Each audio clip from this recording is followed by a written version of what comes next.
After we spent a week working in Phuket, we went over our bucket list of things that we still wanted to see as the trip is over in just a week from now. So one of the places we wanted to see for different reasons was Chiang Mai.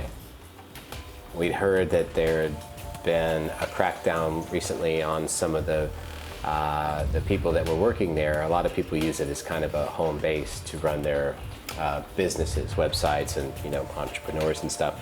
But a lot of people were living there illegally, and so it's usually pretty crowded, and a lot of people have kind of changed just the overall vibe of the city. Last time I went, it was a little bit overcrowded, and I didn't really like it.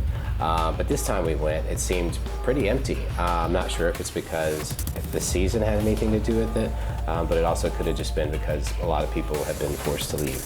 So at any rate, we decided to check it out. So we hopped in a plane, booked a hotel on the way, and then every day, as we didn't really have to work, we just kind of walked around, checked things out. There's a lot of really cool things to do in the town itself, which include like a lot of night markets. There's a lot of thrift stores. So I haven't had a pair of long pants even for since the whole trip, and I don't even own any. So went there and bought some for $1. Supreme's written on everything, even Misfit stickers here.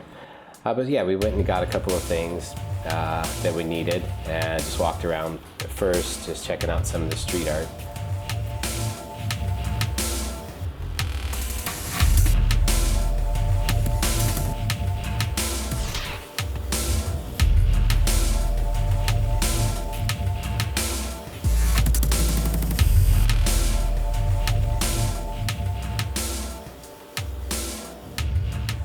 We took a trip out as well to a place that we love to frequent called Mr. DIY, which is basically kind of like a home improvement store, but everything there is really cheap. And if you're living on the road for a while, like kind of a backpacker type living, it's a place you can get anything you need for super cheap, and they're all over the place.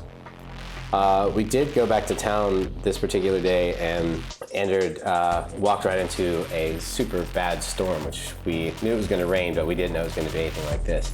This was pretty much the worst storm I've ever seen up close outside. There was a shop owner that let us go in and hide for a bit. But yeah, it was really intense, pretty scary.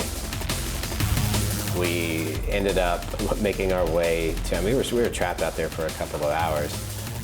We made our way into a Burger King and kind of sat and waited for it to die down when the night markets began. So that was pretty cool, just to be able to sit and everything kind of just went right back to normal, didn't miss a beat.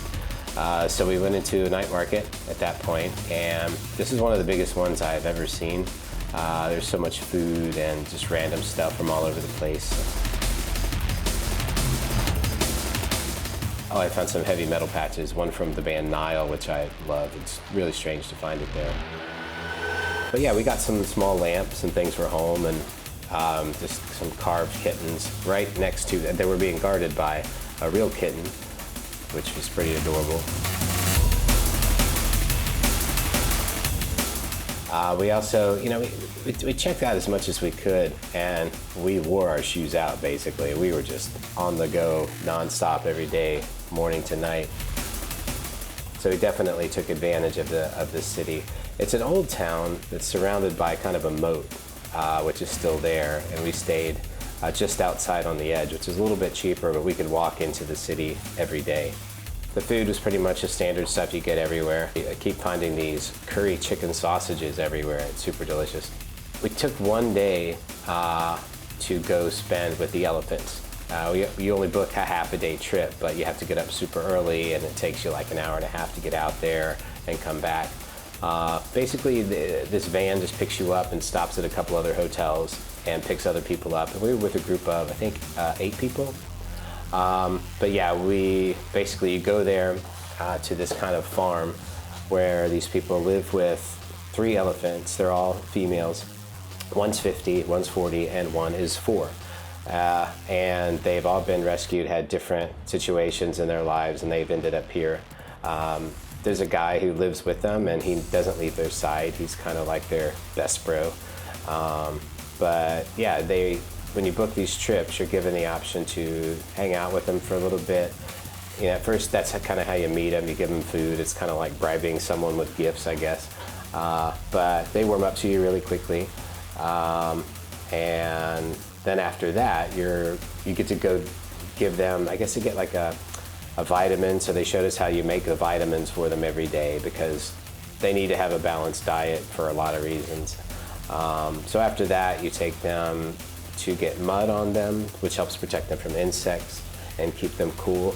And then you go take them to a river where you get in and kind of scrub them and hang out with them. And they're so goofy and fun-loving. I mean, they'll spray you with their, they'll take water out of the river with their trunk and spray it right at you. And just, yeah, they're really happy. We were taught that depending on how their ears are moving, that it actually has different meanings. So it seemed that these guys were flapping them about the whole time and just kind of, they seem to be smiling a lot. So they're really happy and well taken care of. But yeah, I actually got to help make some of the mashed up different ingredients to create these vitamin balls for them. But yeah, so like the two older elephants, they're really chill. The 4-year-old is a bit of a hellraiser. He actually escaped recently and went to a local restaurant and smashed it up. And the people who take care of them had to pay for all the repairs and the damages done. I guess he was just looking for a midnight snack. But yeah, as you can see, he charged into me, or she charged into me pretty hard. Just getting excited, and then she went into the hut where she was not supposed to go, but totally my fault. But yeah, we really enjoyed just getting to learn a lot about them as well. It wasn't just like, hey, look, here's a bunch of elephants, let's just give them bananas. You kind of get to hang out with them and get to know their personalities. One was a little bit shy and kind of goes ahead of the others. That was the oldest one, actually. And then the other two, I mean, they're just gentle giants. They're super sweet, and they just love to hang out and obviously eat a lot. But yeah, it's just, they're like big puppies to me. They were super sweet.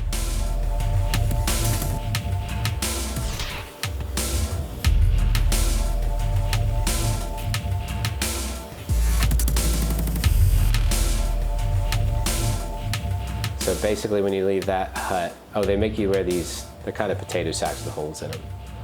But yeah, so you walk around and you learn that, well, elephants eat everything. So everything is a potential snack. So as you're walking along, they just stop whenever they want, like, oh, I'll have a bit of this, I'll have a bit of that. So they're kind of like a walking salad bar. It's pretty goofy. The rice fields, they always try to get into, so they really have to be watched closely whenever they're around those.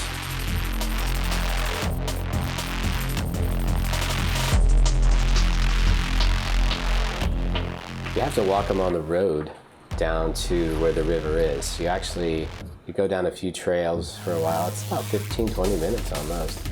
But yeah, you actually walk on the road next to cars, which I know everybody around here is used to it, but it would be kind of funny just to imagine someone like not used to seeing an elephant and just turning around the corner, and that's new.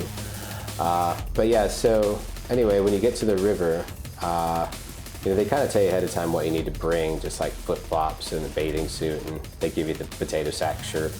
But yeah, you just get into the river with them and splash water on them and kind of scrub them a bit. They give you these little pieces of wood. Not everybody was prepared for that. Some people seem to be a little hesitant. And understandably, I mean, if you can imagine one of these guys stepping on your foot under there, you pretty much have pancake feet or no feet at all.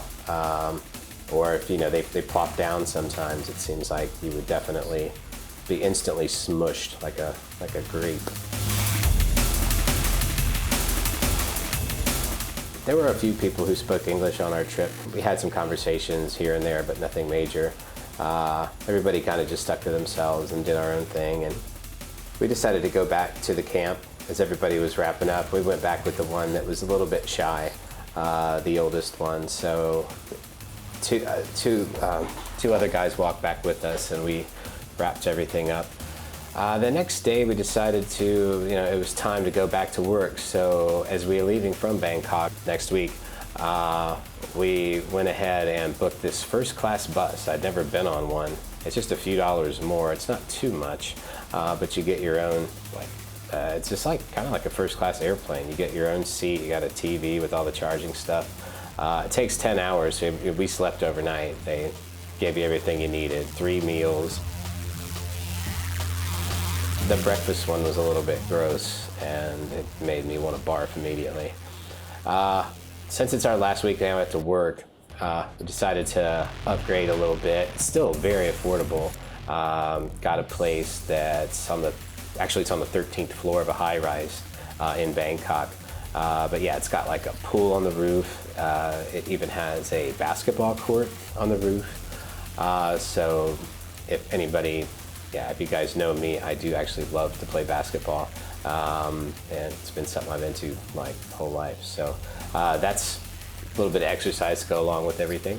But yeah, so we're gonna wrap up in the next few days, and then we're off to Sweden, to Stockholm next Monday.